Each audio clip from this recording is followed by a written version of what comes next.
Meditação cristã e psicologia. A espiritualidade a partir da base dos padres do deserto. Nos primórdios do cristianismo, os religiosos conhecidos hoje como padres do deserto chamavam a atenção acerca do conhecimento de Deus que só pode ser feito a partir da base. Afirmavam eles: se queres conhecer a Deus, aprende primeiramente a conhecer a ti mesmo. Sem o autoconhecimento, corremos o perigo de nossos pensamentos acerca de Deus serem meras projeções.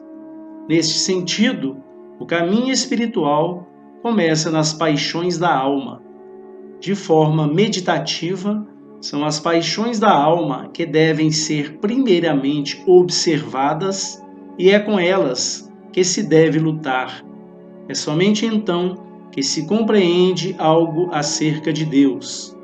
O tratamento das paixões é o caminho até Deus. Séculos antes de Jung, os padres do deserto já falavam da sombra.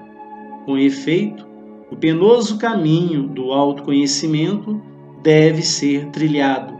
Paradoxalmente, o caminho espiritual está no fato de subirmos para Deus à medida em que nos rebaixamos até a nossa própria realidade. Quem se humilha a si mesmo será exaltado. Lucas 14, 11, 18, 14. O que precisamos fazer é mergulharmos dentro de nossa profundidade mais abissal, porque é a partir do mais baixo de nós que poderemos ascender até Deus. Esta ascensão para Deus corresponde aos anseios da humanidade, que é, antes de mais nada, espiritualidade. A filosofia de Platão já falava a esse respeito. Para Platão, o homem só ascende a Deus por meio do Espírito. Os padres do deserto veem em Jesus Cristo, antes de ele ser elevado aos céus, e pelo fato de ser aquele que por primeiro se rebaixou, um outro modelo para a ascensão até Deus. Desse modo, antes de podermos comunitariamente e por meio de Jesus ascender até Deus, nós devemos, antes de mais nada, rebaixar-nos para dentro de nossa humanidade, da maneira como Deus o fez em Jesus. Somente o humilde que está preparado a abraçar o humus, sua humanidade, sua terrenidade, sua sombra, experimentará o Deus verdadeiro. Por isso, sempre de novo, podemos ouvir o elogio da humildade. A humildade é o caminho para Deus. Ela é a característica mais manifesta que um homem se transformou segundo a medida de Deus. Nem ascese, nem vigílias ou qualquer outra ação penosa proporcionam a salvação, mas tão somente a humildade sincera. Quanto mais próximo um homem chega de Deus, tanto mais humilde ele se torna. A humildade é a resposta para a experiência de Deus.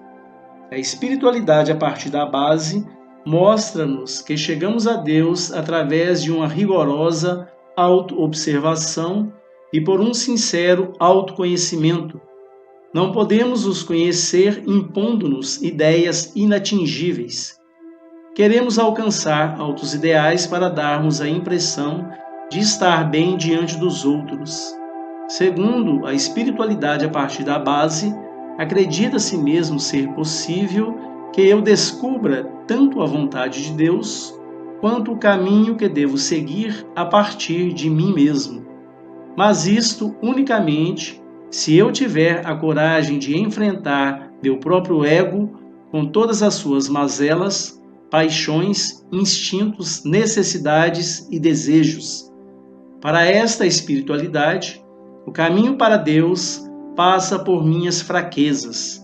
Na minha fraqueza, sou capaz de reconhecer o plano de Deus para comigo e o que Ele poderá fazer de mim quando Ele realizar sua graça totalmente em mim. Para se chegar a este estágio, o conhecimento exato das emoções e paixões é a condição prévia para podermos lidar adequadamente com elas. E a meta de nossa luta é, por sua vez, o que os padres do deserto chamam de apatheia ou liberdade interior. Em linguagem psicológica, podemos dizer que a meta é um modo maduro de lidar com minhas emoções, um relacionamento equilibrado com minhas paixões, um modo de estar em paz comigo mesmo e com minha sombra, minha totalidade, na qual a sombra é integrada e serve à aspiração espiritual. A espiritualidade a partir de cima, ao contrário, é reativa. Reage contra a raiva, por exemplo, que surge muitas vezes em mim, reprimindo-a ou recalcando-a. Nessa linha de pensamento, a raiva não deve existir. Como cristão, devo ser sempre amável e equilibrado. Eu preciso dominar a minha raiva. A espiritualidade, a partir da base, busca outro significado e é o seguinte: que eu me pergunte a mim mesmo o que Deus gostaria de dizer-me através de minha raiva. É possível, então, que minha raiva esteja apontando para uma ferida mais profunda. É possível que eu encontre em minha raiva a criança ferida que está em mim e que, com raiva impotente, está reagindo diante dos pais e professores por ter sido ferida. É provável ainda que minha raiva me mostre que eu atribuí demasiado poder aos outros. Desse modo, a raiva seria a força para livrar-me do poder dos outros, estando assim aberto a Deus. A raiva não é algo mal de antemão, mas pode apontar-me o caminho para meu verdadeiro eu. Através da raiva, eu entro em contato com a fonte de minhas energias, na qual o próprio Espírito de Deus brota em mim. E é dessa forma que minha raiva me conduz a Deus, que pode me dar vida. A raiva se defende contra tudo quanto gostaria de tirar de mim a vida de Deus.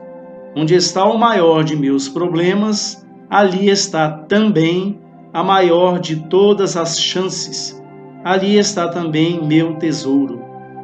É ali que eu entro em contato com a minha verdadeira essência. E é ali que alguma coisa poderá ganhar vida e desabrochar. Para além dos devaneios acerca de quem eu sou, o caminho para Deus passa pelo encontro comigo mesmo, pelo enfrentamento de minha realidade pessoal. No encontro com a própria realidade, com os próprios limites e fraquezas, é que o indivíduo deixa de lutar e experimenta, de repente, uma profunda paz e se entrega a Deus. Longe de se deleitar com as fraquezas e autocomiserações para angariar a compaixão alheia, essa entrega a Deus torna a pessoa realmente livre. É então que todas as representações de Deus sucumbem e o Deus verdadeiro pode ser percebido como Deus que a carrega, como Deus que a liberta e ama. Onde nós caímos, onde nos afastamos de Deus, é que aprendemos uma lição, a lição que nossas virtudes não são capazes de ensinar. As fraquezas pessoais têm, com efeito, uma função pedagógica. Com elas nos abrimos a Deus. Somos conduzidos, assim, pelo caminho da humildade, e é somente este caminho que conduz a Deus. Outro sim, o não julgar é fruto do encontro consigo mesmo, pois quem se encontra consigo mesmo sabe de todas as suas falhas e conhece seus lados sombrios. Ele sabe estar carregando em si mesmo aquilo que ele julga nos outros. Não julgueis para não serdes julgados. Mateus 7:1. Se uma pessoa erra, então ele não se irrita, mas é levado a recordar-se de seus próprios erros. Afirma a psicologia que, ao apontarmos o dedo para o outro, revelamos aquilo que está em nós mesmos. Nós projetamos nossos próprios lados sombrios, nossos desejos e necessidades recalcados sobre os outros e os xingamos, ao invés de mantermos a nossa própria verdade perante nossos olhos. Assim, a espiritualidade a partir da base nos propõe abandonarmos os mecanismos de projeção e, em vez disso, nos calemos. O calar é de imenso auxílio para deixarmos de lado a projeção e, em vez disso, encararmos o comportamento dos outros como um espelho para nós mesmos. O julgamento dos outros nos torna cegos para as nossas próprias falhas. Calar em relação aos outros nos proporciona um autoconhecimento mais lúcido e faz com que paremos de projetar nossas falhas sobre eles. Através do calar, nos encontramos conosco mesmos e com a nossa realidade interior. Mas o calar é também um caminho para nos libertarmos dos pensamentos que constantemente nos ocupam. Não se trata de um calar exterior, mas de um calar do coração. Entretanto, o calar exterior pode ser um bom auxílio para o coração se calar, as emoções se acalmarem e assim não mais exercerem influência sobre nós. Um outro aspecto do calar-se é o desprender. Através do calar, podemos aprender a desprender-nos daquilo que constantemente nos ocupa. Assim nos desprendemos de tudo que possa nos influenciar, de tudo o que possamos nos agarrar de uma maneira obsessiva. Enquanto ficarmos presos ao sucesso, a nossa vida ficará paralisada. E enquanto nos apegarmos a pessoas, nossos relacionamentos ficarão perturbados. O calar é a arte de saber desprender-nos para descobrir em si um outro fundamento, isto é, o próprio Deus. Somente quando tiver encontrado meu fundamento em Deus, serei capaz de desapegar-me de minha profissão, a função que desempenho, meus relacionamentos e minhas riquezas. Então, eu já não me definirei mais a partir da simpatia que os outros têm para comigo. Assim, toda a minha identidade já não dependerá mais do fato de ser bem-sucedido ou ainda das minhas riquezas. O saber desapegar é o caminho que me permite entrar em contato com minha fonte interior, o caminho que me permite descobrir a riqueza verdadeira de minha alma, isto é, Deus. E é Ele quem me dá tudo o que necessito para viver. O calar é, antes de tudo, a arte de estar plenamente presente, de admitir sem reservas o momento presente, pois, enquanto os pensamentos continuarem disparando em minha cabeça, nos impedirão de estarmos no momento presente, mantendo-nos sempre em outro lugar. Estar plenamente no momento presente é a condição prévia para se poder encontrar o Deus que está presente.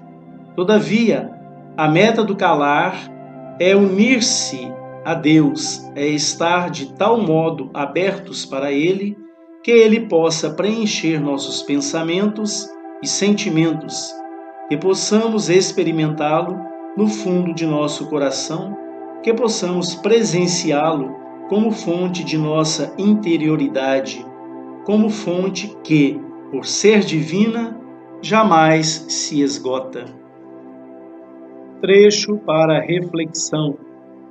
A espiritualidade a partir da base mostra-nos que chegamos a Deus através de uma rigorosa auto-observação e por um sincero autoconhecimento.